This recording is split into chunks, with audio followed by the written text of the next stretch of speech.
Oh boy, I can't wait to see what Intelligent Systems is going to do with another version of Edelgard. Let's find out, shall we? Oh, that's it? That's all I get?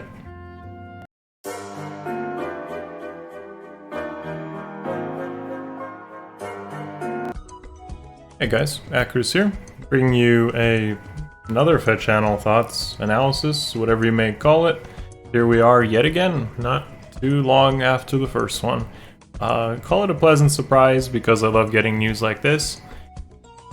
Today's video will cover just pretty much my thoughts on the FEH channel and any sort of small details I may have picked up or you guys may have picked up, and I'm just kind of relaying and providing my thoughts on it. So yeah, let's jump straight into it. I'm going to cover the CYL units, I'm going to cover the new mode, and of course I'll also cover the tidbit of new update coming up.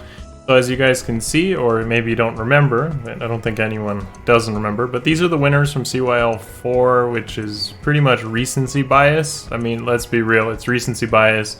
Three Houses was a good game, so everyone wants everyone from Three Houses in Fire Emblem Heroes. So that's what we got. I'm not complaining, it's whatever. Maybe Marth one day will finally win CYL, but we'll wait for that.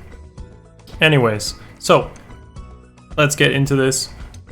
First up is just kind of my thoughts on the art and any small things we may have picked up. Lysithea gets the Gramarye class upgrade from Three Houses. It's one of the good ones from what I remember, so I guess this makes sense. In the actual video, we saw her carry Dark Spikes and pretty much killing Death Knight. So obviously, Intelligent Systems knows its own memes when Lysithea just kills him every single game in run 3 you have. Definitely a fan favorite, I would say. Definitely one of the most powerful things. Next up is Claude. Claude is actually like my furthest file in Three Houses, so I do have a personal connection to him myself out of the three lords. Although Edelgard was the first run I started, I actually committed to Claude further, so this is kind of cool.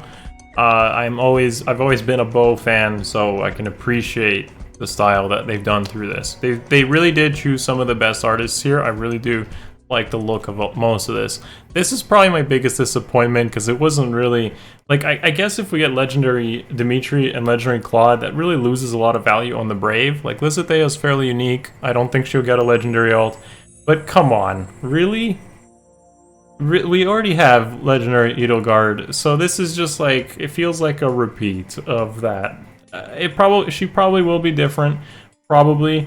They'll try to make her stand out, but to me, it's pretty much like a blessable version of legendary Edelgard. So whatever. Again, green axe armor, we get it, but you could do more than that in Three Houses. Finally, Dimitri. I know this guy is also super popular, and man, he definitely has the potential to do some crazy things. I don't know how crazy they'll go out on the whole Brave version here, but I'm definitely expecting the legendary one to be pretty awesome once he gets some references to how powerful he was in Three Houses. So that pretty much, that's my impressions on the CYL units. They are as expected, I guess. No surprises, no risk-taking here. I guess they just played it safe. Maybe the seasonals will get the interesting stuff. Alright, so this is all we could get from the video on what's coming up. In probably a few days, we'll know exactly what they come with and their stats, and of course, maybe super boons and such. But yeah, this is to be expected. Lysithea almost seems to have a very similar kit to what she had as her non-Brave version, but the difference is, of course, that her weapon has cav effectiveness. Dark Spikes definitely should have more to that. Carries lull speed res again, and now has attack speed push and looks like hone speed 4. So pretty loaded kit, not necessarily the best, but pretty loaded kit and very optimized stat spread. On the other hand, we have Claude on the left side there, we got like pretty much half a second to see what he had on his kit, and he's carrying Parthia, which makes me think that we're probably the other two lords are probably carrying Hotclair and Gradavis. At least it looks like it from the sprites. And that probably means that the weapons have some callbacks to the other versions, like Gradavis being distant counter, and Hotclair being like a slaying noontime, slaying Wodao kind of effect. And probably Parthia has like damage reduction built in. Who knows if they want to keep it similar to how they have been in Heroes. We do see that Claude has like Fury 4. We don't know what his C skill is, and his B skill looks like some sort of double chill. So that's not the most impressive stuff, but to be honest, like the second place winners have never traditionally had the most amazing or most interesting kits. It's always been like the first place stuff that has like usually a preference skill built in, and hopefully they do something different with something like Edelgard, to be honest. Like Edelgard shouldn't just have Raging Storm again. Like, she should have something different. Same with Dimitri. He wants to stand out from his legendary version. So I hope they do make them different from their legendary versions. Let's hope for that to be the case. Claude being a flying archer is cool, though. There are not that many, especially not probably as good as what Claude will end up being. So he definitely stands out here. And on the same kind of note, Dimitri being an lance infantry is also fairly rare. Considering he'll be a brave unit, it means he'd probably be set up for a refine down the road, and likely Hero Fest and good places to pick him up for multiple merge copies. So I'm sure he'll stand out. Edelgard being an armor, well, hopefully she has mobility or some sort of like resilience to armor effectiveness, because otherwise she's probably just more of the same. Moving on, though, we are going to look at the fact that this can be sparked 4 times. Now, believe it or not, I don't think you should take advantage of this. Let me be the first to tell you, sparking for whoever you intend to merge up, like sparking once, is ideal. Spark is otherwise known as like doing 40 summons to get a guaranteed copy. Now, it's a good idea to do this because you know that anything in a gacha is never guaranteed, but I don't believe that getting all 4 is worth it. Remember, this basically says you can get 1 of each copy. If you get Edelgard, you can't get Edelgard again if you do the 40 summons. You pretty much are committed to Dimitri, Lysithea, and Claude. So the only reason to do this is if you plan to merge up all 4, which is very heavy on orb costs, or you really need the fodder from all 4 versions, which can definitely be argued, but at this point, why not just, you know, wait for other banners where similar fodder will appear, and I'm sure it will. So I say if you're going to plus 10 any of these units, you should definitely wait for a Hero Fest or a Legendary banner where they 100% will appear. There is precedent for this. Don't get baited, don't spend all your orbs, just wait until they come back for better value.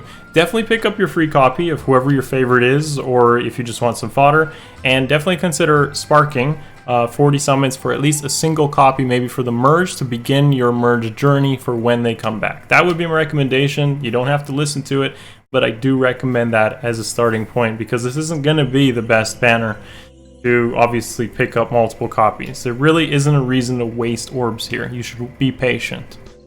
Alright, next up is I guess this is a surprise. I'm not really sure what to make of this. George is here. I mean, he was on CYL and he did pretty well, but I'm pretty sure this is a meme. Whatever. Okay, so he is shown here to have a lot of stats, which isn't a surprise because CYL units have always had stat increases. What is a surprise, though, is that he's free on a GHB, not Tempest Trials, with a preference weapon. So as a high stat unit, approximately 175 after merge, he is really like one of the few range units in this game that scores so high now, is free, and can be merged up easily for a low cost amount of grails with an unknown preference weapon. All we know is that it has slaying built in. So this is pretty cool. Blue Bow is, well, maybe not the greatest, but I mean, Crom exists, so who knows? Whatever, it really depends what this weapon does. If at the very worst, you could throw a Spendthrift bow at him and all of a sudden he's really good. So I'm personally pretty excited about this because, like, you know, what is this? Like, who expected this? It feels like a meme, and it probably plays like a meme, and that's okay. Finally, next up is the Frontline Phalanx mode. I'm not really going to say too much about this because, as always, we don't really know too much. I mean, we get a little bit of a preview sneak peek and how it functions. I'll tell you right away that it feels kind of like a voting gauntlet mode because it says like forces, so you send stuff. Like, it feels like a Lost Lore voting gauntlet thing, but like a cooperative version of that. So you work together or with the other people in the world, I guess, and you try to like reinforce an army and then you kill a boss. It feels, I don't know, it feels like a Roker Lost Lore voting gauntlet kind of mode. So We don't know the rewards, they're kind of teased, but hopefully they bring something easy, not relaxing, not stressful.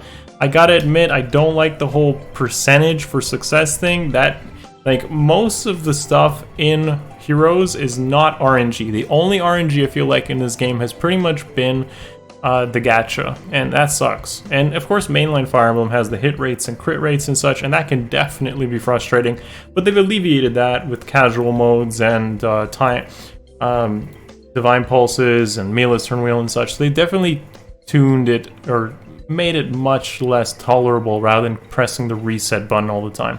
So hopefully there's not too much RNG in this, and your success or rewards are pretty much random. To get successful, to get a lot of good stuff, you need to basically be lucky. I really hope it doesn't come to that. That's my only wish here. But if it's another chill mode that isn't hyper competitive, I'm all for it.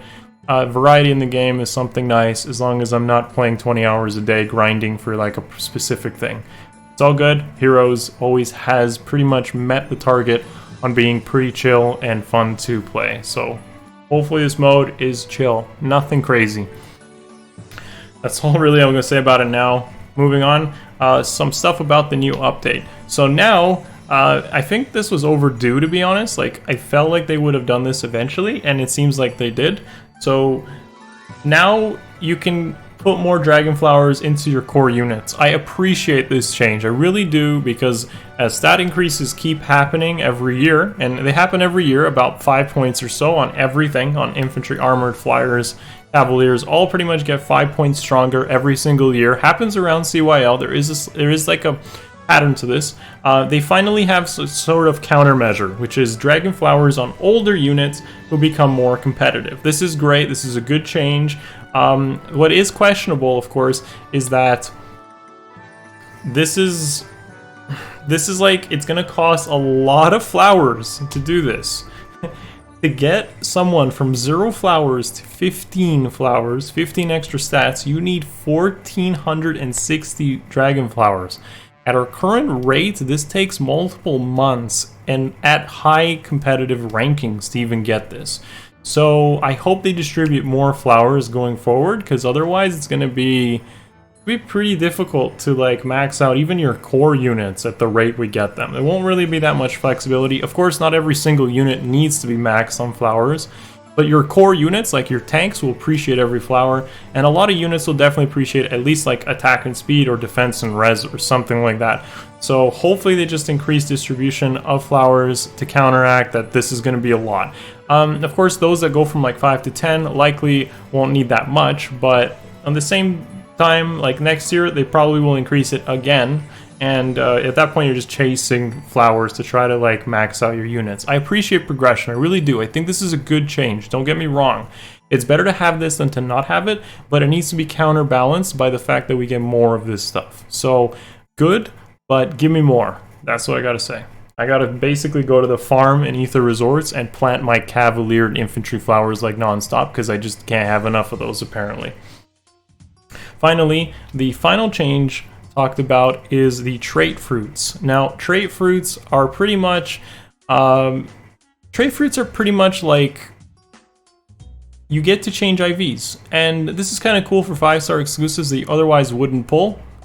So now we have a bunch of units here that like can get IVs, which is awesome. But what is really important to think about is those that get super boons, because I feel like neutral IVs are still fairly solid on most units. Most units were already okay with neutral IVs, at least for GHB and Tempest Trials. Now you can pretty much think about who should get what to perform better at their roles. Some GHB and Tempest Trials units didn't get to be as min-maxed because they were stuck in neutral, but now some definitely can get a lot better, or have some more creative builds, for instance. For instance, I'm thinking of like a plus speed Flame Emperor who has a super boon, because therefore now she can like he can, he can be pretty fast, like reaching like 30, 40 speed easily, up to like mid-40s with support. Like, that's pretty good for an armor, a Green Axe armor. On the other hand, someone like Halloween Dorcas has an attack super boon, so he stands out as like a free unit that has like 60, 70 attack with support, which is insanely good. So there's a lot of cool options here. You know, another standout for me would be like Rutger with a plus speed super boon, because he'll be due for refine at some point and likely will use that pretty well. And he was already fast, so repel, close call, spurn synergy there. This is great. Like, this is a great change, and definitely will provide some much needed customization that is long overdue. Some 5-star exclusives, I'm going to be so happy to finally remove their bad Banes. Like, if we have enough of this resource, Loki finally removes a minus HP. I can remove minus attack from some support units who otherwise were missing kills all the time. My Altina, who doesn't come back till February, can go from like a res IV to an attack IV. So if there is enough work here, I'm going to be so happy to basically just fine-tune my units. Okay guys, with that being said, that pretty much covers the Fed channel. So all my thoughts are here, and you know, feel free to let me know in the comments below what you think. As always, give the video a like, sub to the channel if you haven't already, and I will definitely see you guys in the next one. Much love. Peace.